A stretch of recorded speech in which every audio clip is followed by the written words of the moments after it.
Ndirikunzi naJehovha tikuitire zvakanaka. But ndaoneswa imi mune dambudziko riri pamuri. Nokuti ndaoneswa murume wenyu imi makasiyana naye. But murume uyu akanga akuita zvinenge zveunganga. Ndokubva abva ndobva aenda kunyika yeSouth Africa. Ndokunotanga kunotengesa nenge maherbs nei. Ndirikuoneswa murume achidzoka but hamuna kuzogarisana. Nokuti pana tete vakatanga kutaura mashoko akaipa pamusoro poupenyu hwenyu.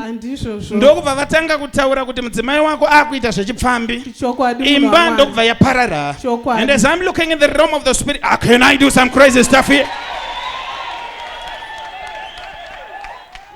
Ndirikuoneswa ini nemurume makanetsana kusvikira akakusiya. Ndokubva aenda kunogara nemumwe mudzimai ku Sunningdale. But chinokunetsa mudzimai uyu muhombe kumurume wako. Nokuti ane makore 46. Murume wako ane 33. Can I go a little bit deeper?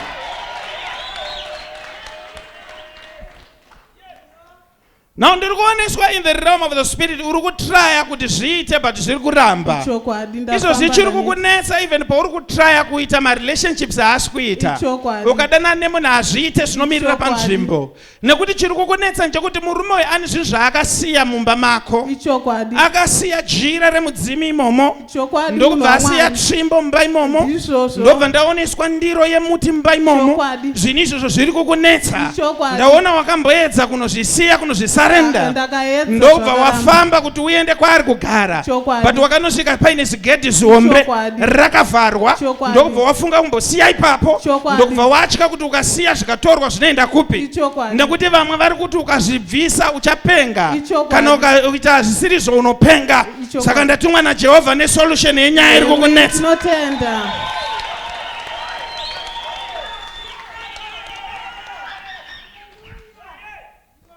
Ndirikunzi naJehovha uye nezvinhu izvozvo pano. Isu pana hatitye chinonzi jira, hatitye chinonzi ndiro, hatitye chinonzi bakatwa. We don't fear, we fear nobody. Ukandigira zvinhu izvozvo zvinhu zvako zvakutanga kufamba.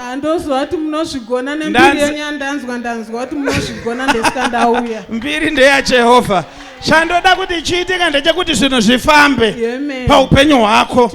Upenyu hwako uchinje. Ndiri kutanga kuoneswa uchifamba murodhi kudai. Uchaenda isachamvari paupenyu hwako. Iwe zvakuzonoitika wotozvibata. Nekuti ndaprofita vachauya vakatsikidzidzana kudai so. Varume vakasiyana siyana. Vana nyandebvu, nyamanza, vane mari. Zvako zvanaka.